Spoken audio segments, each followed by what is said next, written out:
Just takes a little time to get out of those chairs. I understand. I have that struggle too. Well, good morning, good afternoon. Good afternoon. Thank you, Madam Chair and committee members.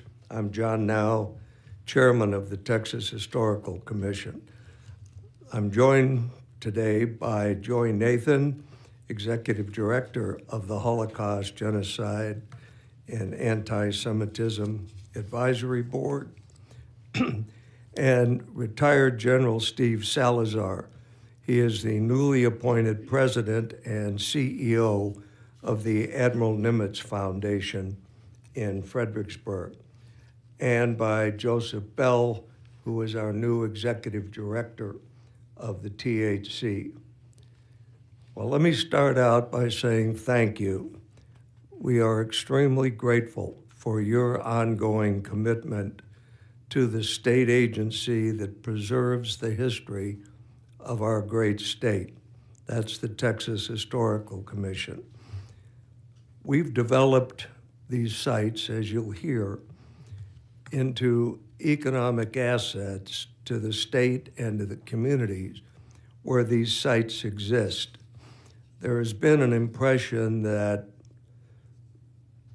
we absorb state resources and don't generate any benefit. Well, there's economic benefit, there's educational benefit, not just to the state, but to the communities where these sites exist.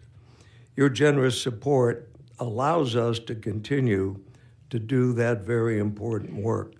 It keeps the places and the stories of Texas history alive and thriving, and it clearly benefits the educational message, primarily of school age and high school children. We are very pleased with the support provided by the House Bill 1 for the Courthouse Program, Heritage Trails Program, the National Museum of the Pacific War, Presidio La Bahia Historic Site in Goliad, and for our other historic sites. Now, I'm going to go off script here for a minute because something happened last week. Probably the one site, truly important historic site in the state, that a number of agencies were having trouble getting their arms around was Goliad. Ironically, Goliad was the very first county we had a major courthouse program back a number of years ago.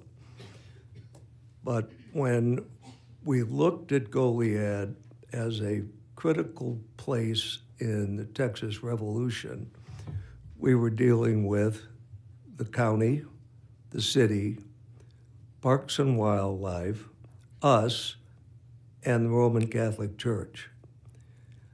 So I went there last week with Joseph and a number of our people, and we were able to work out agreements with all of those parties to bring the Goliad site under one management in order to tell a clear, concise story of what took place.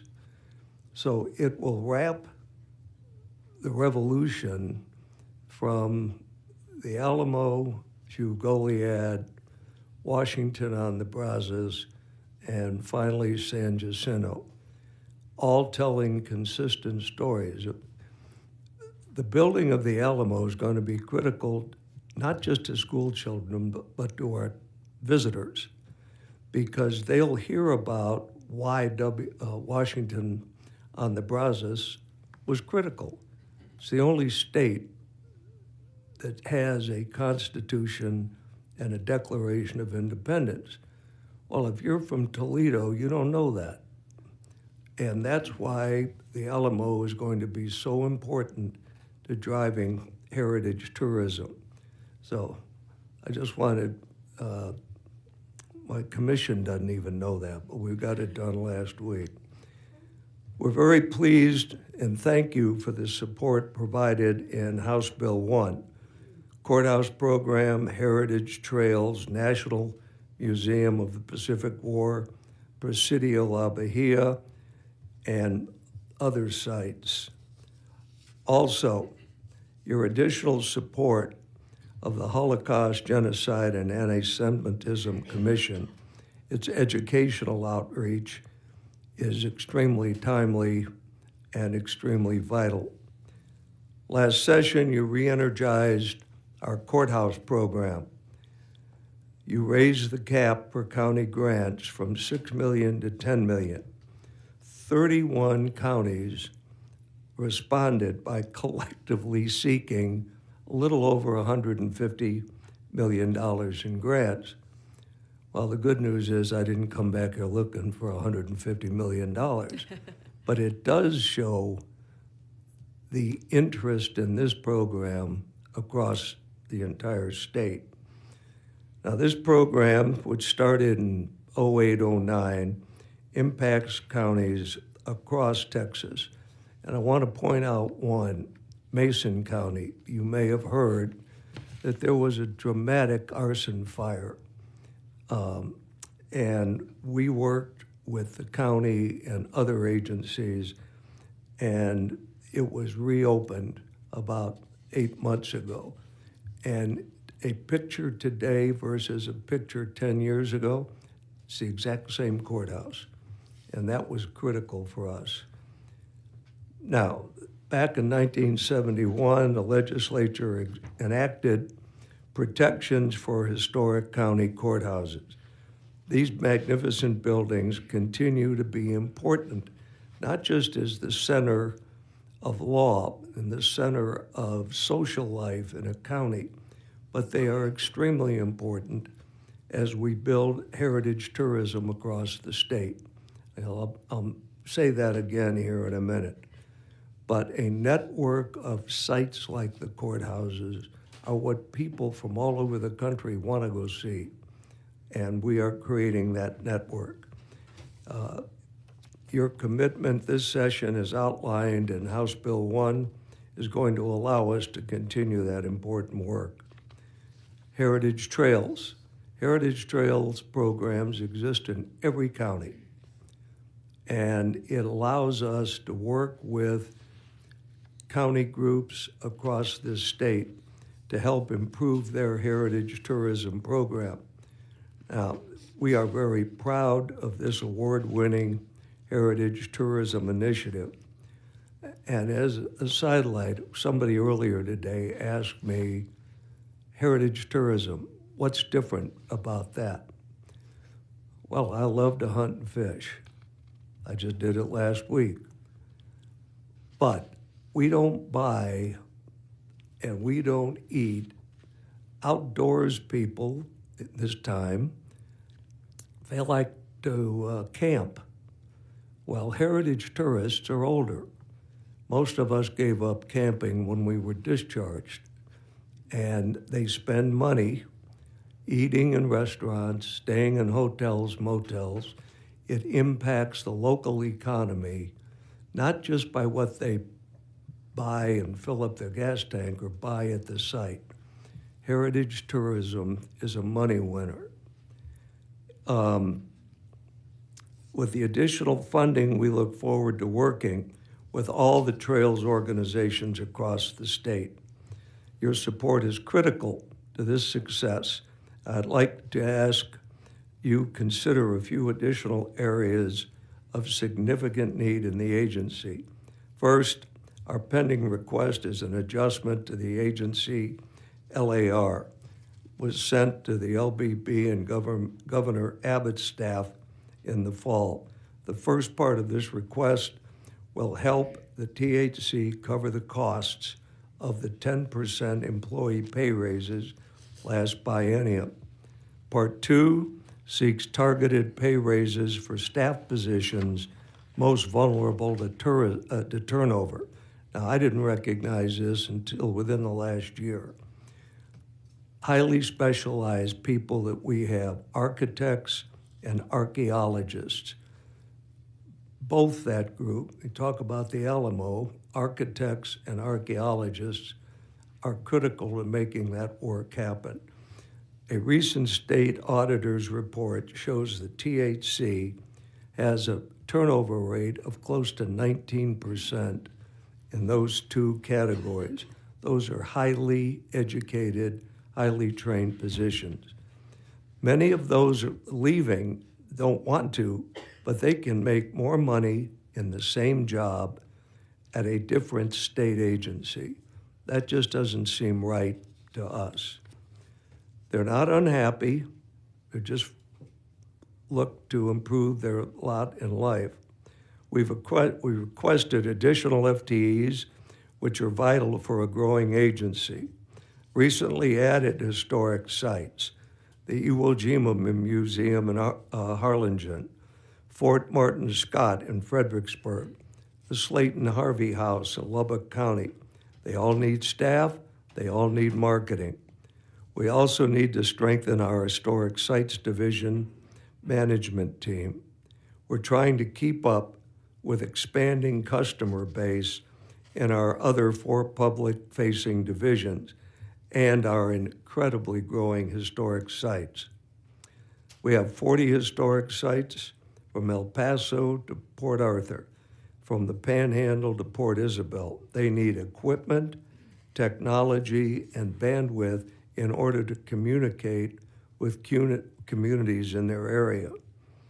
Now, their computers log gift shop revenues and visitation, as well as many other responsibilities. I've seen a couple of them. They belong in the Bullock History Museum. They're not, let's just say, adequate for what we're doing.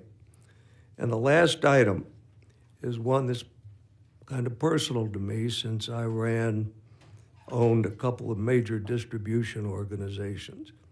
We have a number of vehicles with odometer readings well over 100,000 miles. My cut rate in my 2 companies was 70,000, maybe 80. But many of these vehicles are all over the country, all over the state. And I think we owe those employees the proper management to provide their vehicles. Now, I know that's a lot, but we reach every county in this state and we provide economic development. So I'm ready here to answer any questions, and we thank you for the privilege of what we do. Thank you, as always, for your wonderful testimony, Representative Barbara Gervin-Hawkins. Thank you, Madam Chair. Mr. Now, let's talk about the Rosenwald schools. Yep. Do you know how many there are in the state of Texas? I asked that question. We think I'll ask Joseph, but the answer was Joseph Bell's our executive director. Joseph Bell. There are a number of schools, but we don't really have a total number at this point in time, but we are beginning to do a total analysis to begin to identify and be able to plot their geographic location. Great, so you have a report, you got a timeline on it? I don't, but I will get that to you so that we can make sure that we have an endpoint. So, Mr. Now, would it be something that the Historic Commission can do by looking at possibly doing a Rosenwald school Yes. every biennial? Ma'am? Every biennial? Well, once we know the number and the condition, the fact that building with 4 walls is up, we also want to be able to make certain that it's structurally sound, Understood? and you want to be able to tell the story. Correct. So why don't you and I get together when we have the number and we have let's call it a condition report. But yes, I'm going to tell you a personal story. I didn't realize, I grew up in Chicago. I didn't realize that there were also schools for Mexican American kids. There's one in Marfa, and it just became part of the national park system. So yes, we need to tell that story. Great, thank you, sir. And Mr. Bell, you didn't register, so also you didn't say your organization you're with, so can you do the whole thing and then also register later? Okay, thank you. Will you say your name and your organization?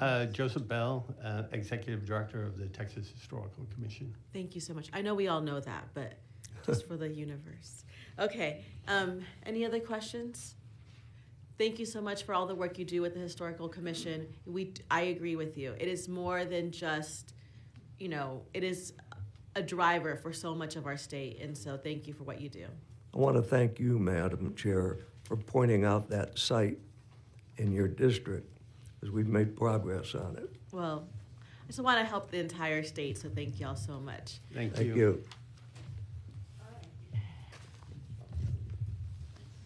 So members, that